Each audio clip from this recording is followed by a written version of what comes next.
आदमी गुरु के पास भी जाता है तो कामना लेकर जाता है। हमारे जीवन का अस्थाई पहचान कुछ बने, वो कामना नहीं होती है, तत्कालिक पहचान हम चाहते हैं। कोई जाता है कहता है हम सरपंच बन जाएं, आशीर्वाद दे दो गुरुजी। कोई विधायक बन जाए। कोई नहीं कहता कि हम एक सच्चे भक्त बन सकें, हम एक सच्चे इंसान बन सके। इस कामना से कहाँ कोई जाता है। कोई भी आदमी जो मंदिर भी जाता है, आप देखना, वो मंदिर भी जाता है स्वार्थ लेकर जाता है। मंदिर भी जाता है तो इस कामना से नहीं जाता कि हे प्रभु ऐसी कृपा करो कि मेरा पड़ोसी सुखी हो जाए। किसी से सुना है आपने? कोई नहीं कह सकता, हिम्मत ही नहीं है कोई कह दे हमारा पड़ोसी बढ़िया हो जाए। बल्कि उसको बुखार आ जाता है, पड़ोसी बढ़िया मकान बना लिया तो, और कहीं और ज्यादा बढ़िया गाड़ी खरीद लिया तब तो टेम्परेचर और हाई हो जाता है। और कहीं उसका बेटा नौकरी में लग गया तब तो पूछो मत, फिर तो पानी चढ़ने लगता है। तो जो व्यक्ति पड़ोसी के सुख को देखकर दुखी है, वो गुरु के पास भी जाएगा तो सही तो नहीं मांगेगा, वो अपने लिए तो मांग लेगा कि हमको फैक्ट्री दे दो, धन दे दो, जमीन दे दो। साहब ने कहा है ना, ऐसी है दीवानी दुनिया, भक्ति भाव नहीं बूझे जी। कोई आवे बेटा मांगे, वही गुसाई दीजे जी। ऐसी है दीवानी दुनिया, भक्ति भाव नहीं बूझे जी।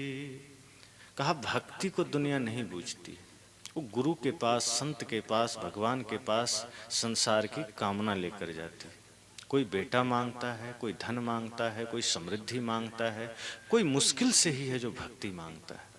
यह संसार की सुख की कामना करता है। सभी लोग सुखी रहें, ये कामना हम मुश्किल से ही कर पाते हैं। आदमी तो गुरु के पास जाता है तो ये कहता है कि मेरे अलावा दूसरा सुखी नहीं होना चाहिए।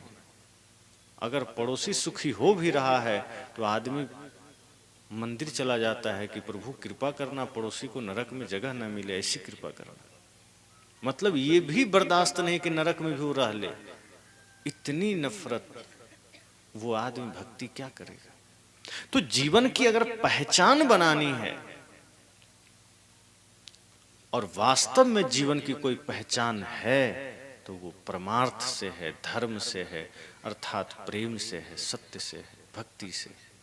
जिस व्यक्ति के जीवन में भक्ति है, सबके प्रति प्रेम है, उसका जीवन मूल्यवान है, उसका जीवन महत्वपूर्ण है, उसके जीवन की कीमत है।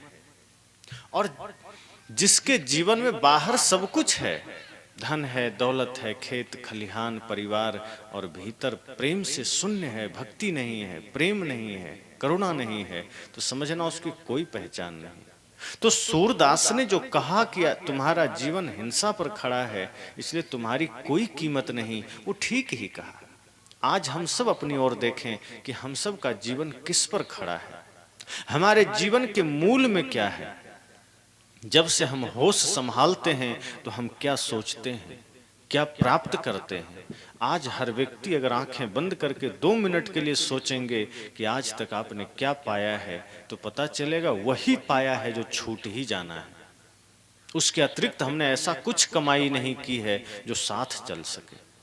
और अगर साथ चलने वाली कोई दौलत हमने कमाई भी है तो वो पाप की दौलत है, पुण्य का तो नहीं है। जो साथ हमारा चल सके वो अभी तक अगर हमने कुछ कमाया तो वो पाप की कमाई है, पुण्य की नहीं है। संत कहते हैं जीवन जीने के लिए धन कमाइए, घर बनाइए, कपड़े खरीदिए, कोई दिक्कत नहीं है। शरीर को भी सुंदर रखिए, लेकिन उससे ज्यादा सुंदर मन को रखिए, उससे ज्यादा सुंदर वाणी को रखिए। आपकी वाणी इतनी सुंदर हो, आपका भाव इतना सुंदर हो, आदमी तो आदमी, जानवर भी नतमस्तक हो उठे आपके पास। लेकिन हमारे भीतर इतनी क्रूरता होती है कि आदमी तो आदमी, जानवर भी भांफ लेता है, भागता है दूर से। आप अनुभव करेंगे, आपकी भाषा भले ही जानवर न समझे लेकिन आपका भाव समझ जाता है। आप हाथ में डंडा ले लीजिए या क्रोध में रहिए तो आपका अपना ही जानवर भाग जाएगा। लेकिन आप प्रेम से भरे हैं, करुणा से भरे हैं, तो अपरिचित जानवर भी सिर झुका देता है। उसकी गर्दन पर थोड़ा हाथ फेरिए, उसको भय नहीं होता फिर कि मुझे मार देगा, समर्पित हो जाता है।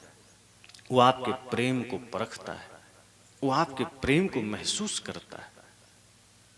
यही पहचान है जीवन की, जहां अपने तो अपने, गैर भी अपने बन जाते हैं, जीव जंतु भी आपके अपने हो जाते हैं। ये पहचान अगर जीवन में है तो आनंद है, वरना क्रूरता के साथ जीकर किसे आनंद मिला है? हिंसा के साथ जीकर कौन तृप्त हुआ है? प्रपंच में जीकर के कौन शांत हो सका है? कोई नहीं। आप खुद विचारिए, मैं जो बातें बता रहा हूं आप उस पर थोड़ा सा गौर करिए कि जब आप परिवार में अपने कार्यों में व्यस्त होते हैं, अपने लोगों के बीच होते हैं, उसमें मौका निकाल के कुछ देर बैठिए और सोचिए कि जो 24 घंटे हम जीवन जी रहे हैं, क्या इससे हमारी आत्मा तृप्त है? क्या हम तृप्त हैं? आपको मालूम पड़ेगा कि हमसे ज्यादा अतृप्त आदमी कोई नहीं है, हमसे ज्यादा परेशान आदमी कोई नहीं। आदमी कहता है कि आप क्या जाने, इस धरती पर सबसे ज्यादा दुखी मैं हूं, हर आदमी कहता है। ऐसा लगता है जैसे पूरी धरती का उसने सर्वे कर लिया है, हर गांव में, हर जिला में जाके देख लिया है कि नहीं, सबसे दुखी मैं ही हूं। अपना दुख सबको भारी लगता है। इसका मतलब यह है कि वो आदमी अपने जीवन से सुख प्राप्त नहीं कर सका, अपने जीवन से दुखी है। मतलब इतना ही है कि वो सब कुछ कर रहा है लेकिन सुखी नहीं है।